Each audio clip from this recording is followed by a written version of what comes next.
chapter 3, verse 2. Okay. Unahin muna natin na English. Ganito po ang sabi ng Bible. For men shall be lovers of their own selves, covetous, boasters, proud, blasphemers, disobedient to parents, unthankful, unholy. Sa Tagalog, sapagkat ang mga tao ay magiging maibigin sa kanilang sarili, maibigin sa salapi, mayayabang, mga mapagmalaki, mapagtungayaw, masubuhayin sa mga magulang, mga walang turing, mga walang,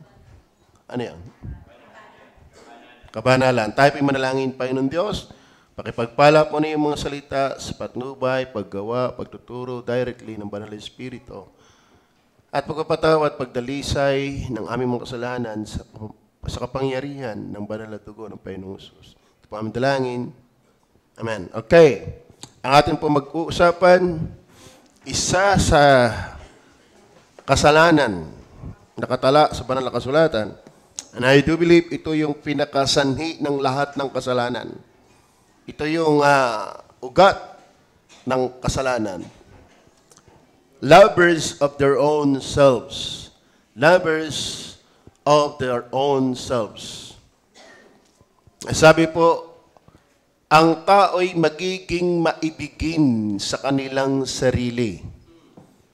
Maibigin sa kanilang sarili. So yun po ay isa sa mga listahan o tala ng kasalanan. Kasalanan ho yung wala nang ginustoy kundi sarili. Kaya ating titingnan sa pag-aaral ng Bible. At yan po yung may hayag na hayag. No? Yan po yung damay na damay. Malay na malay.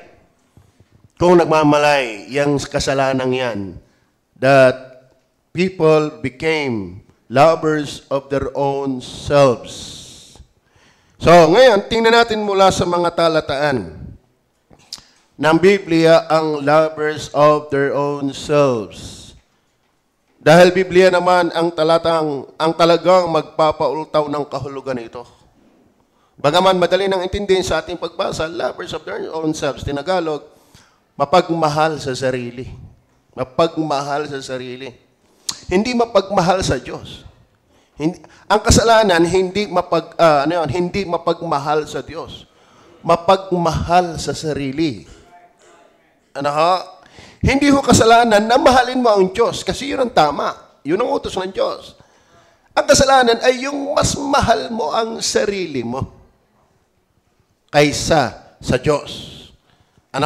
Atin nung aaralin niya, hayaan natin ang Bible ang magpaultaw niyan. Biblia ang magpapaultaw ng kahulugan niyan, ng kalikasan niyan, ng mga katotohanang saklaw na yan. Una nating pansinin, kapag sinabing lovers of their own selves, ang ibig sabihin po niyan ay perversity. Perversity. Pag sinabi pong perversity, mamaya kukunin natin yung talata. Ang ibig sabihin lang po ng perversity, turned away from what is right or good. Ang self-lovers na dinefine ng perversity, ang ibig sabihin niyan, umalis sa kung ano yung tama at mabuti. Bakit? Mas ginusto yung sarili. Ang ibig sabihin ng palaibig sa sarili ay umalis sa tama at kung alin yung maganda. Ang ginusto lang ay yung kung ano yung tama at maganda sa kanyang sarili. Yan po. At ang ibig sabihin pa po ng perversity, which is the very essence, definition, na tinatawag na lovers of their own selves, ay ito pa. Obstinate in opposing what is right. Matigas ang ulo sa pagsalunga sa kung ano yung tama. Ang ating pag-uusapan, lovers of their own selves. Pinagtibay po yung talata, 2 Timothy chapter 3 verse 2. Sapagkat ang tao ay magiging maibigin sa kanilang mga sarili. Pag sinabing may bigin sa kanilang sarili, hindi mabiligan sa kanilang gusto kahit mali. Ayun na eh.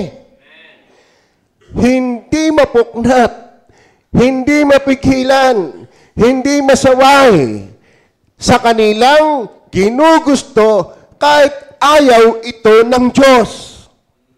Bakit? Self-lovers. Lovers of their own selves. Tingnan mo natin.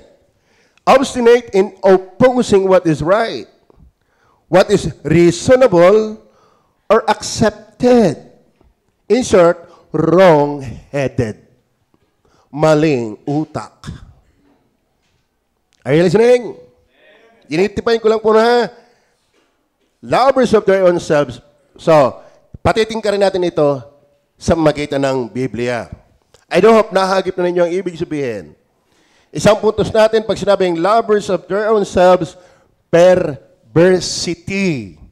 Pag sinabing perversity, iniiwanan ang kung alin yung tama at mabuti dahil lang sa kanyang hilig na mali. Are you listening? Obstinate in opposing what is right. Talagang matigas ang kayuko na labanan kung alin yung tama. Ang daming ganyan. Amen? Lovers of themselves. Talagang hindi mo mapuknat sa mali. Tama? Mamamatay sa mali eh. Walang pakialam sa sasabihin ng tao. Walang pakialam sa kahihiyan. Walang pakialam na may Diyos na nagagalit. Walang pakialam. Bakit? Obstinate. Matigas ang ulo. Bakit? Self-lovers. Magsimula tayo. Sino bang origin yan? Ito malupit na yan. Sino bang origin ng lovers of their own selves? Perversity. Okay, magsimula na tayo. Isaiah 14:13 and 14. Matindi yan. Kaya mga kapatid, wala kang ginagaya sa katigasan ng iyong ulo sa mali, kundi si Satanas. Are you listening? The very author,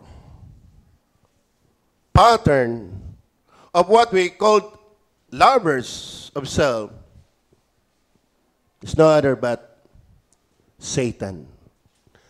At sinabi mo sa iyong sarili, contextually speaking, itaas mo lang yan po'y si Lucifer. Ano sabi ni Lucifer sa kanyang sarili? Yan nyo ha? Sa kanyang sarili, siya'y nakatuon sa kanyang sarili. Siya ay walang pinagtitiinan, pinagpipilitan, pinagpupunyagian, kundi yung kanyang sarili. At sinabi mo sa iyong sarili, ako'y sasampa sa langit. Ano ibig sabihin na yan? Tatayuan ko yung tayo ng Diyos. Aking itataas ang aking luklukan sa itaas ng mga bituin ng Diyos. At ako'y uupo sa bundok ng kapisanan sa mga kaduluduluhang bahagi ng hilagaan. Verse 14. Ako'y sasampa sa itaas ng mga kaitaasan ng mga lapaap. Ako'y magiging gaya ng kataas-taasan. Mga kapatid, ang daming binanggit na ako'y aking. Ang sentro po ni Lucifer ay hindi Diyos. Lucifer is not God-centered, but self-centered. Walang tama kay Lucifer, kundi yung gusto niya. Walang maganda kay Lucifer, kundi yung gusto niya. Obstinate. Matigas ang ulo. Siya ang Diyos sa kanyang sarili. Kaya yan ay kasalanan. Kaya yan ay kasalanan. Are you with me?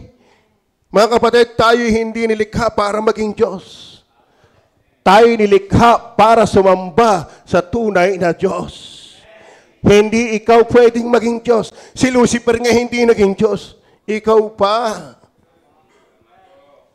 Are you listening? So, pag sinabing, lovers of their own selves, sapagkat ang tao'y magiging may biging sa kanilang sarili. Ang root niyan, ang origin niyan, ang nature niyan, ang meaning niyan, perversity. Pero ang ugat niyan, si Lucifer. Kaya mga kapatid, kung alaman mong mali ang iyong buhay at iginigiit mo, matakot ka, nagmana ka, hindi sa Diyos. Amen? Tama ba ang paninigarilyo? Ay, wag mo ipipilit. Tama ba magsugal? Wag mo ipipilit. Tama ba yung hindi na-attend? Abay, wag mo ipipilit. Lahat hindi tama, wag mo ipilit. Si Satanas lang yon. Ngayon, kung gusto mo ay tumulad kay Satanas, ay di maging matigas ka sa mali. Eh, kahit pa sabihin mo, hindi ko gusto siya. Kung hindi ka mapuknat sa mali, yun na yun. Self-lovers, are you with me? Kaya kung ating, sundan ulit natin yung talata sa English. Tingnan niyo po, yun may magkakasusun. 2 Timothy chapter 3, verse 2. Tingnan niyo po ang sabi ng Bible. For men shall be lovers of their own selves. Tingnan niyo ha, pag lovers of their own selves, yung mga sunod na mga words, yan ay kalakip na eh. Tingnan niyo ha, lovers of their own selves. Ano mangyayari? Kubitos. Tanyo ang tao ha, sukib. Ano sukib? Sakim. Wala nang iniisip na pakinabang kundi sarili. Ayun kapatid, pag iniisip mong sarili mo lagi, hindi man yan pakinabang. Kasalanan nga yan. Kailanman basahin mong Bible, hindi naging pakinabang ang kasalanan. Amen? Si Jesus nga nilikha na ang lahat, hindi pa nasihan ibinigay pa ang kanyang sarili. For men shall be lovers of their own selves, covetous, boasters. Napapaloob sa lovers of their own selves, boasters, mayayabang. Nakatangos lang ang ilong nakakinis lang ang balat nakatalino lang nakayaman lang nakamagandala ng bahay ay yabang-yabang na. Ulang-utin din naman. Naihiti naman sa umaga, akala may kung sino. Ang masama nito, wala namang itsura, piling lang meron. Tama ba? Are you with me? Amen. Piling lang maganda, hindi naman by days mo yung mukha sa Miss Universe, di kikulangot laan. Si Lucifer ngayon walang kasing ganda, ay napahama kay ikaw pa naman. Alam mo, kasama ng lovers of themselves, feeling somebody, prideful. You're nothing but a second-grade copycat. Amen? Totoo yan. Lagi natin lilingunin, nilikha lang tayo ng Diyos. Saan? Sa alabok. Hindi tayo kinuha sa ginto. Hindi tayo kinuha sa diamond. Hindi tayo kinuha sa silver. Tayo kinuha sa alabok. Anong alabok? Pinong-pino. For us to boast ourselves.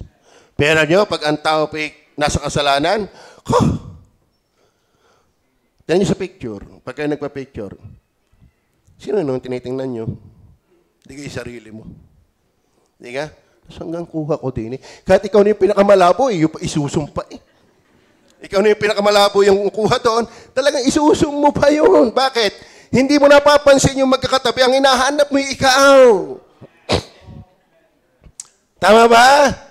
Kaya yung Facebook, halatang-halata mo dyan ang mga self-lovers. Araw-araw na ibinungyang-yang ang muka. Kapangit naman. Amen? Self-lovers. Kasama na po diyan yung boasters, proud, blasphemers. Sino po yung blasphemers? Yung mamumusong. Bakit? Obstinate nga Ay ano kung ako'y naninigarilyo? Ay ano kung hindi ako nagtatays? Ay ano kung hindi ako nagsisimba? Ay ano kung hindi ako nagbabasa ng Biblia? Anong pakialam mo? Amen? Blasphemers. Disobedient. sa mga magulang. Ikaw pag-aigalang na magulang, Diyos nga hindi kayang igalang. Unthankful, ako. Ang tao ay akala may patago sa Diyos. Tama? Alam niyo bang lahat ng mga dalamhati, kalungkutan, mga peligro na gaganap sa lupa, may katwiran lang ang Diyos sa tigas ng ulo natin ito. Unholy, hindi tayo banal. Kaya mga kapatid, yung mga kaduktong na yan, yan po yung nakaugat sa lovers of their own selves. So number 1, perversity. Then number 2, na ating paultawin mula sa Bible, hindi po context kundi topical, ginather ko po yung mga may kaugnayan diyan, lumabas hindi lamang perversity. Alam ba yung lovers of their own selves, ito'y naipasa. Hindi ito na-confine lang kay Lucifer. Are you with me? Mind you, yang masamang kalikasan ng pagiging obstinate, covetous, unholy, ang lahat ng masamang binanggit, yan po'y hindi nakulong lang sa being, sa person ni Lucifer. Mind you, yan ay naipasa. Are you with me? Tingnan natin. Genesis chapter 3, verse 1 hanggang 7. Ang ahas nga ay lalong tuso. Kita niyo, tuso. Kaya maraming tao, tuso din eh. Naipasa. Kaisalin man sa mga hayop sa parang nanilikha ng Panginoong Diyos. At sinabi niya sa babae, tunay bang sinabi ng Diyos, huwag kayong kakain sa alinmang punong kahoy sa halamanan? Verse 2. At sinabi ng babae sa ahas, sa bunga ng mga punong kahoy sa halamanan ay makakakain kami. Datapwat sa bunga ng punong kahoy na nasa gitna ng halamanan ay sinabi ng Diyos, huwag kayong kakain niyon, ni huwag ninyong hihipuin, baka kayo mamatay, wala namang baka eh. Kapag ikaw nasa pag-alinlangan na at ini-entertain mo na ang tinig ni Satanas, bibigyan ka na ng pag-alinlangan sa salita ni Satanas. Salita ng Diyos. At i-incline ka sa gusto at kung ano yung sinasabi ni Satanas. At sinabi ng ahas sa babae, tunay na hindi kayo mamatay. Sino ba ang nagsasabi ng totoo? Diyos o Satanas? Tanin niya ha? Sapagkat talastas ng Diyos sa araw na kayo kumain niyon ay madidilat nga ang inyong mga mata. At kayo magiging parang Diyos na kakilala ng mabuti at masama. At nang makita ng babae na ang bunga ng punong kahoy ay mabuting kanin at nakalulugod sa mga mata at kahoy na nananasa upang magpapanta sa tao, ay pumitas. Tinan nyo ha? Nasaan ang self-lovers doon? Masarap kainin, pero bawal. Magandang tingnan, pero bawal. Nakakapagpatalino, pride. Yan ang alok ni Lucifer sa tao. Yan ang alok ni Lucifer kaya doon kay Eva. Puro pang self-centeredness. Puro pang sarili. At kapag yung nainganyo ka na, wala ka nang pakialam sa salita ng Diyos. At ano ngayon? At ang makita ng babae na ang bunga ng punong kahoy mabuting kanin, saan sinabing mabuting kanin? Yan bawal nga eh. At nakalulugod sa mga mata. Bakit nagiging kalugod-lugod sa mga mata? Ay hindi nga eh. Ang Diyos pala hindi na nakakalugod. May iba nang mas maganda. At kahoy naman na nasa upang magpapanta sa tao. Naging matalino ba ang tao? Naging mangmanga eh. Yung pinakahenyo ng nabubuhay sa daigdig, 20% na lang ng utak ng nagana niya sa original na pagkakayari. So hindi nagpatalino ang kasalanan. Daya yun. Amen! Amen! Sabi, ay pumitas siya ng bunga na yun at kinain at binigyan din niya ang kanyang asawang kasama niya at iti kumain. Mula kay Lucifer. Amen? Hindi nasiyahan lang na si Lucifer ang nagkasala laban sa Diyos. Ipinasa niya ito kay Adan at kay Eva. Hindi lang yan. Romans chapter 5 verse 12. Mula kay Adan, mula kay Lucifer. Kay Adan kay Eva. Na-confine lang ba kay Adan at kay Eva? Kaya kung paano nasa pamamagitan ng isang tao ay pumasok ang kasalanan sa sanglibutan at ang kamatayan sa pamamagitan ng kasalanan, sa ganito ang kamatayan ay naranasan ng lahat ng mga tao. Bakit? Sapagkat ang lahat ay nangagkasala. Hindi lang ho nakakonfine kay Lucifer, kay Adan, kay Eva, sa lahat ng tao. Kaya tingnan ninyo, pag computer, mulat ang mata mo. Pag salita ng Diyos, inaantok ka. Halatang halata, minana mo ang kasalanan. Halatang halata, ang gusto mo lang pakinggan, yung gusto mo, pag salita ng Diyos, boring ka. Yan si Satanas sa iyong katauhan. Are you listening? Yan si Satanas. Hindi ka na kinakailang makakita ng tao may sungay, may buntot. Nasa iyo na yan. Pag hindi ka interesado sa salita ng Diyos, nasa iyo na yan. Ikaw na mismo ang mumo ng iyong sarili. Are you listening? Are you listening? Amen? Siguro kung ako nagmo-Mobile Legend dito, puro kayo mulaga. Siguro kung ako nagdodota dito, mga young people, puro kayo mulaga. Pero palibasa salita ng Diyos, natutulugan mo pa, isigaw na ako. Bakit? Halatang nagmana ka kay Satanas. Kaya magsisi ka kung hindi. You will be bound in hell. And that is forever. Are you with me? Hindi ang sentro ng sarili. Hindi ang lovers of selves ay na-confine kay Lucifer. Kaya, ang perversity, ano ang perversity? Obstinate. Ulitin ko sa inyo, ang ibig sabihin ng perversity. Are you there? Obstinate in opposing what is right. Matigas, pasaway, na pinipilit ang kanyang gusto laban sa tama.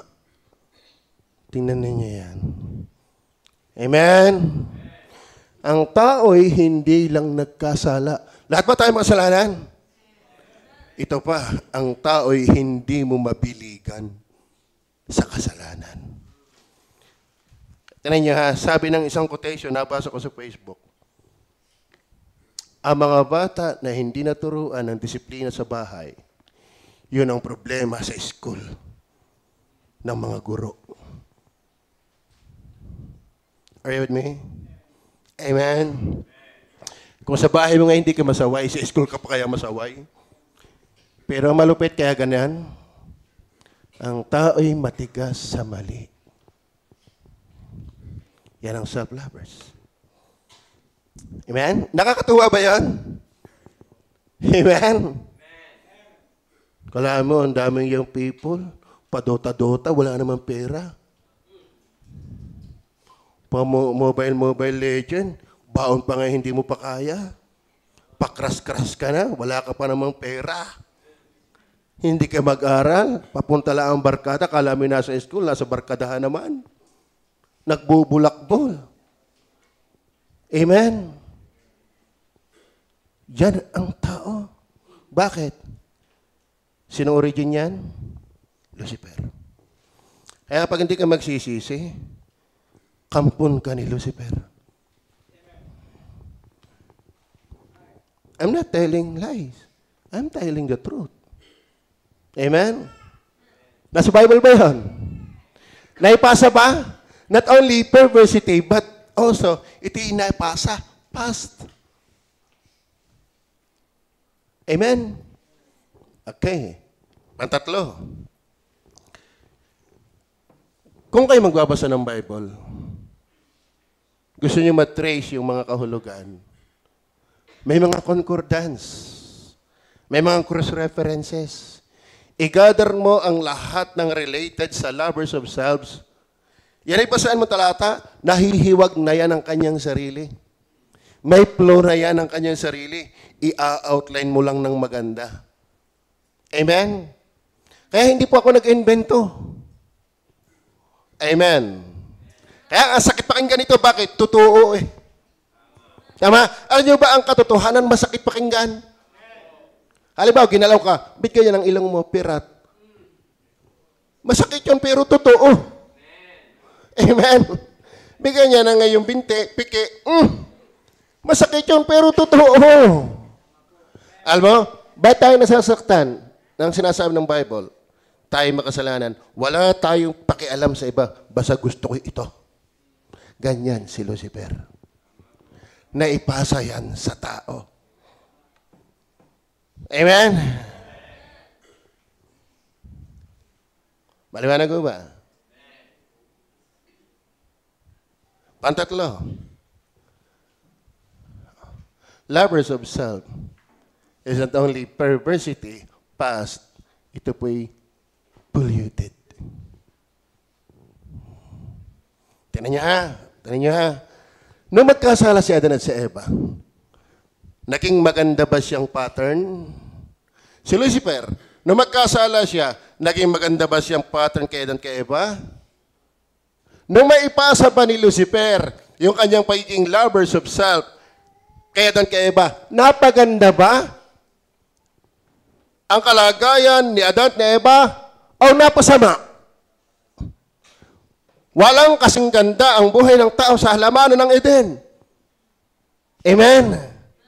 Siguro kung di talaga nagkasala ang tao sa halamanan ng Eden, wala tayong damit lahat. Walang sakit. Ano ba si Adan sa Eva? Nagkasala na, pero si Methuselah ay nabuhay ng 969. Si Adan, 900 plus din. Siguro kung talaga ang tao hindi nagkasala, hindi mamamatay. Ano nangyayari, Pastor? Di magluluno lang. Tama yung ahas, nagluluno. Ano, magpapalit lang ng ano. Tapos buhay na uli. Isang sincere tanong. Napaganda ba si Adan si Eva nung madatngan ni Satanas? Napaganda ba tayo nung madatngan si Adan at si Eva ng kasalanan? Ibig sabihin, yung lovers of self, pinasama tayo. Bakit? Ang disenyo ng Diyos, ibigin ng Diyos, hindi sarili. Ngayon, hilahin mo ang tao sa pagsamba. Maraming ginagawa! Hanggang ngayon, ang tao ay matigas sa mali. Masama ang sigarilyo. Masama ang sugal. Ano ba kala mo? Buhay ko to. Kala mo naman, pag nagkasakit, siya lamang ang magdadala. Ang asawa niya ay pagod na pagod na. Kanyang mga anak wala na may pera. Ngayon, sabihin mo ngayon, anong pakialam mo? Bakit mo yung sabihin din ngayon, pa'y kinakahiga na? Dapat ngayon pabayaan nyo. Sabi niya, anong pakialam mo eh? Pero ngal-ngal din naman. Hagoy-hoy din naman. Sayabang ng tao. Yan ang minana na kasalanan kay Lucifer. Self-lovers. Yan niyo po, ang nangyari kay Adan kay Eva. Sa kanya mga anak. Huwag na kayo lumayo muna. Sa pamilya pa lang. Tingnan niyo po ang nangyari sa pamilya. Andiyan po ba kayo? Bakit pumangit ang maraming pamilya ngayon? Pinapangit ng self-lovers. Dahil kasalanan yan. Alisin mo ang pamilya. Alisin mo ang Diyos sa iyong pamilya. Masama ng pamilya yan. Sige, pakilagay. Genesis chapter 4, verses 1 hanggang 4. Andiyan ba kayo? At nakilala ng lalaki si Eva na kanyang asawa at siya'y naglihit, pinanganak si Cain. At sinabi, nagkanak ako ng lalaki sa tulong ng Panginoon. Sa muli ay pinanganak ang kanyang kapatid na si Abel at si Abel ay tagapag-alaga ng mga tupad at tapos si Cain ay magbubukid ng lupa. At nangyari nang lumalakad ang panahon, nagdala si Cain ng isang handog ng mga bunga ng lupa sa Panginoon. At nagdala rin naman si Abel ng mga panganay ng kanyang kawan at ng mga taba ng mga iyon at nilingap ng Panginoon si Abel at ang kanyang handog. Ituloy pa natin. Verse 5. Dapat hindi nilingap si Cain at ang kanyang handog. At nag-init na mainam si Cain at namanglaw ang kanyang mukha. Verse 6. At sinabi ng Panginoon kay Cain, bakit nag-init? Bakit ka nag-init at bakit namanglaw ang iyong mukha? Verse 7. Kung ikaw ay gumawa ng mabuti, tinan niyo ha, Ang tao palang nagmana ng kasalanan, hindi na talaga nakakagawa ng mabuti. Di ba ikaw ay maraharapatin? At kung hindi ka gumawa ng mabuti, ay nahantusay ang kasalanan sa iyong pintuan. Lahat ng tao may nakahantusay na kasalanan sa kanyang puso, wala nang nagagawang mabuti sa paningin ng Diyos. Verse 8, tingnan po natin, verse 8. At ay sinabi ni Cain sa kanyang kapatid na kay Abel, at nangyari, nang sila'y nasa parang ay nagtindig si Cain laban kay Abel, na kanyang kapatid. Tingnan nyo ha, sa pamilya, may magkakaaway. At hindi lang basta away, at siya'y kanyang pinatay. Parang kutuba to, kapatid sa kapatid, laman sa laman. Sila ang nag-aaway, di ko alam ang dahilan ng gulo.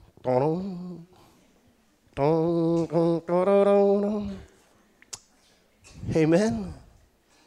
Ano ba nagpapatayan ngayon? Nasa loob din ng pamilya. Kahit nga mana. Kahit nga yung mga magkakapatid nagkakasilusan, wala problema ang tatay, kundi ang kuya. Kaya tayo may masamang lipunan dahil may masamang pamilya. May masamang pamilya dahil ang kasalanan. May kasalanan na buyo ni Lucifer. Kaya yung kasalanan na ipasa sa lahat at napasama ang lahat. Kaya huwag kayong feeling cute. Sa pagiging makasalanan, hindi ka na cute. Ikaw ay acute. Tingnan niyo po, ang Genesis 6 verse 5. Andiyan ba kaya? Oh, naku naman. At nakita ng Panginoon na mabigat ang kasamaan ng tao sa lupa. Mabigat? Masama? Sino nakakita? Panginoon. Ang tao magbabarik na feeling good pa rin. Pusher na, feeling good pa rin eh. Labas na ang puso sa Facebook, feeling good pa rin eh. Pero pag ang Diyos na tumingin, nakita ng Panginoon mabigat ang kasama ng tao sa lupa. At ang buong puso ng haka ng mga pag-iisip ng kanyang puso, pawang masama lamang na parate. Not only perversity, past, but also polluted. Amen? Amen. Sana ang tao masaya sa mali. Pero sa simbahan, ang tagal. Amen? Saka nakakasakit yung sinasabi ni Pastor. Sa totoo na hindi naman ito akin. Akin ho ba yan? Sige, basahin nyo para hindi kayo masaktan. Hindi ako ang mapagbintangan. Basahin ang lahat. Basa.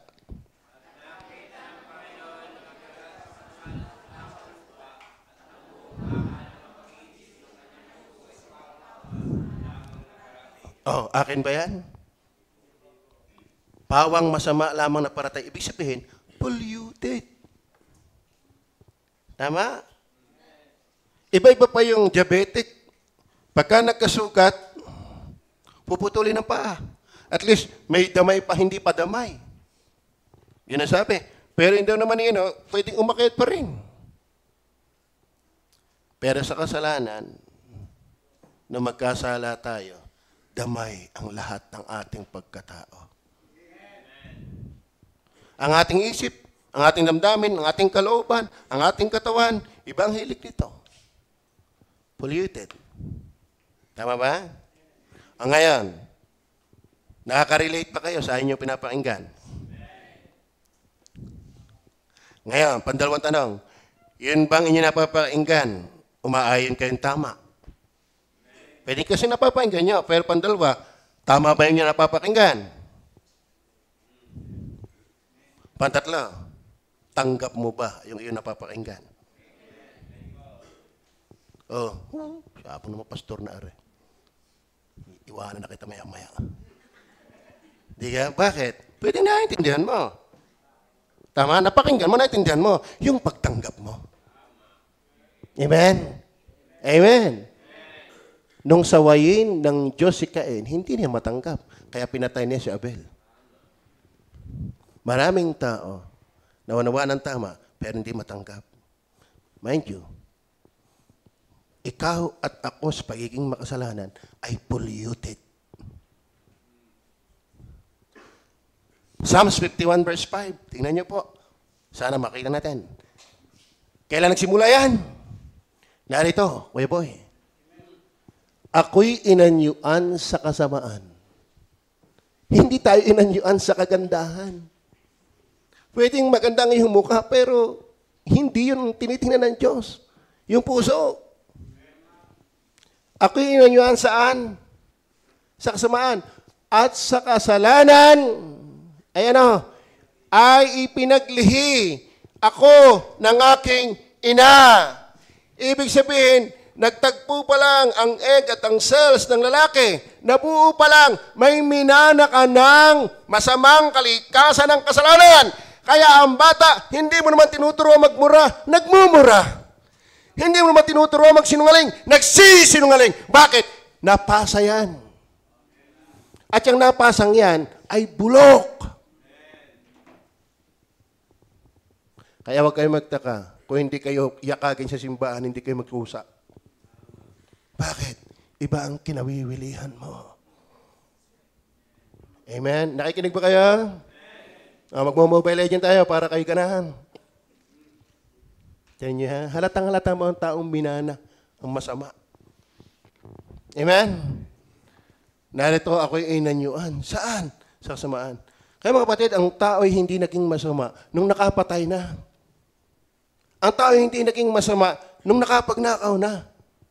Pinaglilihi ka pa lang. Sa madalit sabi, ang tanim ng kasalanan sa iyo ay hindi ka kanina. Alam nyo, meron tindahan kami, may kapanabayan. Siguro kung hindi kami tumigil, ako ngayon ay 53. Nagsimula kami maglagay ng tindahan, siguro kay 7 years old. Di 46. Yung kasabay namin tindahan na hindi pa naalis hanggang ngayon, abay mayaman na. Establisado na. Bakit? Hindi ka kanina binuksan yung tindahan. Amen? Kaya yung Adidas may pangalan eh. Tama? Kasi hindi ka kanina yung kumpanyang Adidas. Tama? Yung Juban, yung mga pabango, bakit? Hindi naman babagong ulpot na tindahan niya na yung matatagal na yan. Alam mo bakit maunlad na sa iyong kasalanan? Hindi ka naman ka kanina naging masama. Amen? Ipinaglilihi ka pa lang. Masama na ang iyong namana. Kaya hindi ka na mapuknat sa mali. Liba na lang maghimala sa iyo ang Diyos. Kaya inaanyayahan namin kayo. Baka kayo magsisisi ng inyong kasalanan. At mananampalataya kay Jesus. Pero akala mo mabuti ka. Yan ang bulag. Gamitin mo mata ng Diyos. Ang sama ng tao. Maliwanag ko ba? Maliwanag ko ba? Ang iba'y talagang, maliwanag, Pastor. Maliwanag na, o ipapatay na, Pastor. Jeremiah 17 verse 9. Jeremiah 17 verse 9. Tingnan niyo po. Ang puso, ayan o. Magdaraya ng higit kaysa lahat na bagay. At ano? Pakibasa. Hindi sinabing medyo. Sinabi ba yung medyo masama? Totoong masama. Polluted. Bakit? Kaya ako hiniwala, isa sa pinamabigat na kasalanan na nakatala sa Biblia, lovers of themselves. Amen? Yan ang pinakamalalang kasalanan. Kasi pati Diyos lalabanan mo, masunod lang ang gusto mo. Yan. Amen? Amen? Tingnan pa natin na talagang polluted. Chapter 2, verse 22. Same book.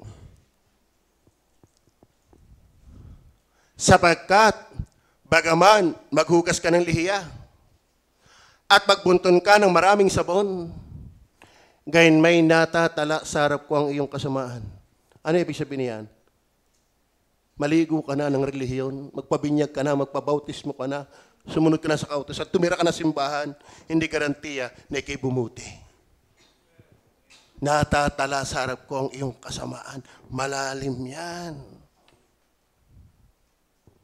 Wala makapag-aalis ang ating kasalanan kundi dugo ni Jesus. Amen? Hindi relihiyon, hindi binyag, hindi bautismo, hindi 10 utos. Dugo ni Jesus. Manampalataya ka sa Kanya kung gusto mong ikimapatawad. At ngayon may napatawad na, sigla. Amen? Napatawad ka na eh. Palangit ka na eh. Amen? 13:23. Tingnan niyo po ang 13:23. Makapagbabago baga ang Ethiopia ng kanyang balat? Ano ba Ethiopia? Walang sinabi si Eric doon. Si Eric, at least, kita mo pa. Pag naglakad sa gabi, kita mo, mabubunggo mo, hindi mo may mabubunggo. Pero ang Ethiopia, pag hindi ngingiti, iyong masasagi. Ganon kaitim ang mga Ethiopians. Pag naglakad sa gubat, walang flashlight, magkakabungguan kayo nun. Yan ang Ethiopia. Makapagbabago baga ang Ethiopia ng kanyang balat? Alam niyo ba, leopardo? Batik-batik. May pinaghambingan eh. Makapagbabago baga ang Ethiopia ng kanyang balat? O ang leopardo ng kanyang batik? Kung makagagawa naman kayo ng mabuti ng mga bihasang gumawa ng masama. Saan tao bihasa? Hindi sa pagsimba. Saan sanay ang tao? Sa tungik, sa sugal, sa wedding, sa pornography, sa kasalanan. Diyan sanay ang tao. Tama ba? Kaya pag nasa church, boring naman din eh. Tama? Ngayon, ano sabi diyan? Meron siya paghahambing. Halimbawa, may nanligaw kay Hana. Anak ni Sonia. Pipilahan din yan. Pero sabi ni Hana, magugustuhan kita pagputi ng uwak. Ano ibig sabihin nun? Ano ibig sabihin nun, Hana? Pag ikaw ay nagsalitang, magugustuhan kita pagputi ng uwak. Ang ibig sabihin lang yan, imposible. Ano ibig sabihin? Makagagawa lang kayo ng mabuti. Kung yung Ethiopia biglang pumuti. Kung yung leopardo, mawala ang batik. Naintindihan niyo ba yan? Kaya ibig sabihin mga kapatid, hindi mo kayang baguhin ang buhay mo. Amen? Kung wala ang awa ng Diyos, pagputi ng uwak. Kaya kayo magpasalamat kung kayo na bago. The greatest miracle among miracles is that God changed your life. Amen? Ano yung pagbabago? Ba't ako'y masayang nasimba ngayon? Amen? Nagyayakag pa. At saka ang Bible, ang sarap basahin. Hindi ako natitisay pag natitisot pag nag-uusap 8 tithes. Amen? Offering. Amen? Bagay yung panglabas na pagbabago, panloob muna ang ginawa ng Diyos. The very disposition of our hearts. Sabi ng Bible, bibigyan ko kayo ng bagong puso. Amen? Pusong may gusto sa Diyos. Pusong nabibigatan na sa kasalanan sa pagiging maibigin niya sa sarili. Alam mo, tayo nagkakasala pa pero hindi ka magiging masaya dyan. Bakit? Ang programa ng ating bagong buhay ay sa Diyos. Kumbaga sa computer, nakaprograma yan sa Kanya. Hindi sa kasalanan. Hindi sa sarili. Maliwanag ko ba? Para patunayan, Mark 17, 7:21-23. Ito may lagi ko nababasa sa inyo para to emphasize lang na lovers of their own selves, ito yung meaning, perversity, ito yung naipasa, ito yung masama. Sapagkat mula sa loob, mula sa puso ng mga tao, lumalabas ninyo yung tao. Ano lumalabas sa taong masama? Yung polluted, dahil napasahan ng kasalanan, si Adan, si Eva naman nakapasa sa lahat ng mga tao. Kailan nag-ugat? nung ipinaglilihi pa lang. Kaya hindi mababaw, hindi yan libag na parang kayang hilurin. Nasa puso na yan ng tao. Ipinaglilihi pa lang. Amen? Kaya walang makapag-aalis niyan, kundi Diyos din. Actually, hindi niya inalis eh. Ang idea yung parang tiniklap lang. Hindi. Pinaltan. Pinaltan. Ibig sabihin, ultimo ang Diyos, walang solusyon sa dati. Kung hindi paltan. Ruin, destroyed. Are you with me? Ibig sabihin talagang wala nang mapapakinabang ang Diyos sa dati kung hindi paltan. Di ka, kapag tayo ay may i-repair, minsan may ayos pa eh. Babaguhin lang ang pyesa. Pero sa ating puso, kung hindi paltan ng bago. Ibig sabihin, wala nang nakikita ang Diyos na maganda sa dati nating buhay. Kundi paltan. Kaya huwag kang feeling cute. Kaya huwag kang feeling religious. Without Christ, you are nothing. And can do nothing. Sapagkat mula sa loob saan? Sa puso ng mga tao, lumalabas ang masasamang pag-iisip. Kaya pala kinakapag-isip ng masama dahil may puso kang masama. Ang pakikapit, ang mga pagnanakaw, ang mga pagpatay sa kapwa-tao, ang mga pangalunya, ang kasakiman, ang mga kasamaan, ang pagdaraya, ang kalibugan, ang matang masama, ang kapusungan, ang kapalaluan, ang kamangmangan. Ang lahat na masamang bagay na ito ay sa loob nagsisipanggaling at nakakahawa sa tao. Kaya nga nakapasa eh. Nakahawa. Maliwanag ho ba? Maliwanag ho ba? Naintindihan ho ba? Natatanggap ho ba? Ngayon, tinatanggap mo ba sa pagiging makasalanan? Ikaw ay masama. At hindi mo kayang baguhin ang iyong sarili. Ang pag-asa may Diyos lang. Nais kong i-end, panghuli. Balik tayo sa 2 Timothy chapter 3 verse. Isama natin ang verse 1. Verse 1. Datapwat alamin mo ito. Hoy. Nasa mga huling araw ay darating ang panahong, Pakilakas nga, panahong. So, ibig sabihin, dangerous pala, perilous pala ang lovers of selves. Amen? Tama ba? Ibig sabihin, tayo, may bakod ng bahay para safe. Tama. Bukod sa bakod, may kandado pa para safe.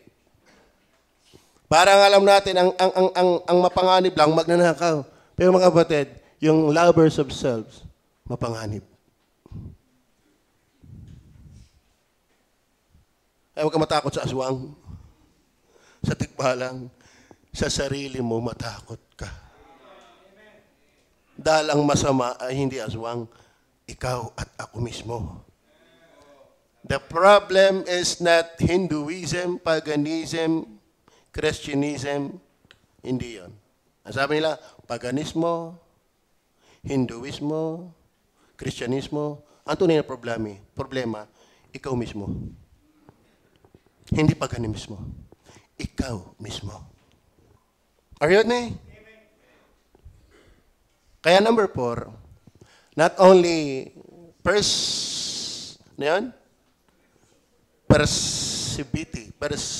perversity, past, polluted, punishable. Kasi kaya nga, mapanganib.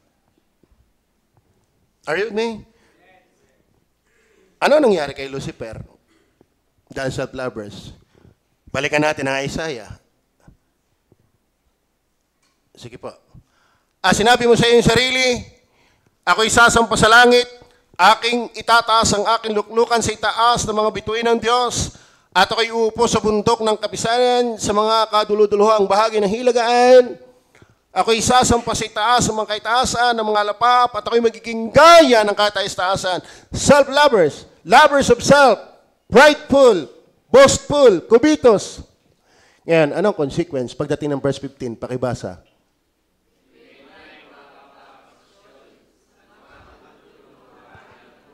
Tingnan natin sa English yung Sheol na yan.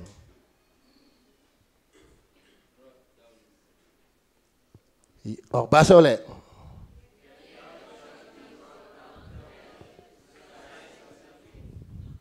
Tayo ba'y makasalanan? Tayo ba'y makasarili?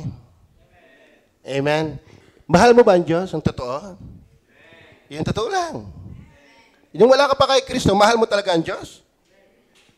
Kahit nga tayo na kay Kristo na napakabalat mo talagang walang sabit na sabihin mong mahal mo ang Diyos. Ang totoo. Bakit wala ka paglinggo? Kung talagang mahal mo ang Diyos. Ba't paliban-liban ka na pagbabasa ng Bible? Ba't nakakapagmura ka pa rin? Ba't nakakapagsalita ka pa rin masama? Kristiyano yan. Hindi mo pa rin kayang sabihin ng walang sabit that you love the Lord 100%. Nagkakamali tayo. Di lalo kung hindi ka paligtas. Mahal mo ba ang Diyos? Nang totoo. Sinong mahal mo? Sarili. Ano ibig sabihin yan? Perversity. Matigas ang ulo. Ang gusto mo at ipinaglalaban mo kung ano yung alaman mong mali. Pandalawa, yan ay naipasa. Hindi lang na-confine kay Lucifer, naipasa yan kay Adan kay Eva. Hindi rin lang na-confine kay Adan kay Eva. Romans chapter 5 verse 12 naipasa sa ating lahat. At anong nature niyan? Kabulukan, polluted. Kaya naman, parurusahan. Okay. Kaya lahat ang nakinig. Bilang ganyan ang sitwasyon mo. Pag namatay ka, saan pumunta si Lucifer? Saan pumunta si Lucifer? Balik nga tayo sa verse 15. Sa English. Bakibasa. Saan pumunta si Lucifer? Bakit? Lovers of himself. Ikaw, saan ka pupunta? Hindi sa langit. Kaya makinig ka. Amen? Whether you feel it or not, like it or not, believe it or not, you're bound to hell. Dahil po, dito tayo magtatapos. Revelation chapter 20, verse 10. Nakakatakot to. Ito pang malupit sa mga tao, ang atindi ng dating ng kasalanan. Alam nyo ba ang isda? Minsan ba kayo nakapag-interview ng isda? Mahirap niya pag nakasagot. Ang isda, matagal na sa dagat. Pero, tanungin mo kung siya'y pasa. Hindi niya alam.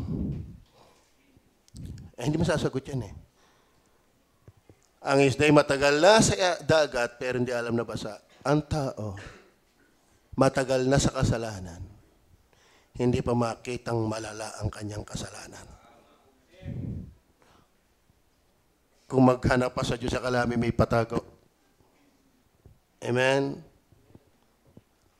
Tingnan nyo. Sundan nyo ha. At ang diablo na dumaya sa kanila ay ano? Di ka ang dumaya ay si Lucifer. Naipasa kay Adan kay Eva. Kay Adan kay Eva naipasa sa lahat ng tao. Ayan o, saan dinala? Ay binuli. Sa dagat-dagat ang apoy at asupre. Na kinaroroonan din naman ng hype na bubula ang propeta at sila'y pinahihirapan na araw at gabi magpakailanman. Sabi natin, alam mo, may ganitong kaugalian lagi ang tao eh. Halimbawa, susot ka sa tao, nahuli ng pulis. Nadali mo. Di ka? Buti nga sa'yo. Tuwan-tuwa tayo. Yes, nadali mo, Lucifer ka. Pasatanas, pa-impyerno ka ngayon. Ay, ikaw.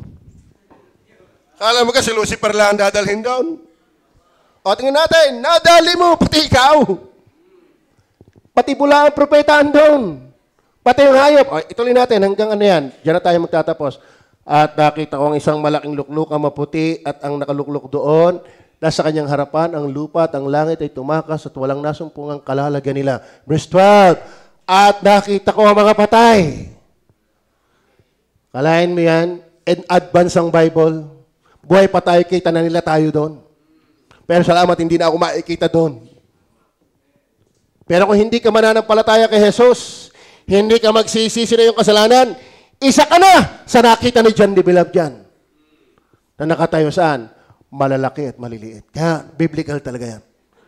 Na nangakatayo sa harapan ng luklukan at nangabuksan ang mga klat at nabuksan ang ibang aklat na siyang aklat ng buhay at ang mga patay ay hinatulan ayon sa mga bagay na susulat sa mga aklat ayon sa kanilang mga gawa. Verse 13. At ibinigay ng dagat ang mga patay na sa kanya. Bakit? May namatay sa dagat, nalunok ng dulong. At ibinigay ng kamatayan at ang Hades ang mga patay na sa kanila. Pati yung mga tao nasa impyerno na. Pati yung Satanas na nasa Hades. At sila'y hinatulan bawat tao ayon sa kanilang mga gawa. Verse 14. At ang kamatayan at ang Hades ay binulit sa dagat-dagatang apoy. Ito ay kalawang kamatayan sa mga tuwede ang dagat-dagatang apoy. Verse 15. Sabi niyo kay Lucifer, nadali mo, buti nga sa'yo. Pero ito niyo pakinggan. At kung ang sino man na hindi nasumpungang nakasulat sa aklat ng buhay, nadali mo. Buti nga sa'yo. Kala mo kay Lucifer lang yan. Sa lahat yan nang hindi nakasulat ang pangalan sa aklat ng buhay. Paano mo malalaman na yung pangalan nakasulat sa aklat ng buhay? Ang mga taong nakasulat sa aklat ng buhay na hindi dadalhin sa dagat-dagatang apoy, yung ngayon pa lang nagsisisi na ng kasalanan. Nananampalatayang walang tagapagligtas kundi si Jesus lamang. Amen? At kapag hayak na pangaral na si Jesus lang ay yung pag-asa, huwag kang magalit kay Satanas na nasa impyerno nadali mo. Buti nga sa'yo. Para mo na rin sinabihan ng sarili mo. Dahil doon din ang punta mo. Are you with me? Amen. If I were you, napakinggan mo mensaheng ito, magsisi. Magsisi. Sino tagapagligtas? Walang iba kundi si Jesus. Sapagkat gay na lamang ang pagsinta ng Diyos sa sanglibutan na ibinigay niya ang kanyang bugtong na anak. Pag sinabing bugtong, isa yun. Upang sa kanyang sumampalataya ay huwag mapahamak, kundi magkaroon ng buhay na wala hanggan. Gusto mo bang sa langit ang punta? Amen? Isuko mo ang sarili mo. Huwag yung, pakialam ko dyan. I am the captain of my soul. Akong bahala sa buhay ko. Akong gagawa ng aking destiny. Hindi.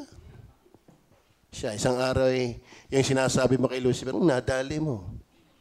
Kasama ka doon. Yumuko tayo at pumikit. Doon sa nakapakinig, bibigyan kita ng kahit 1 minuto.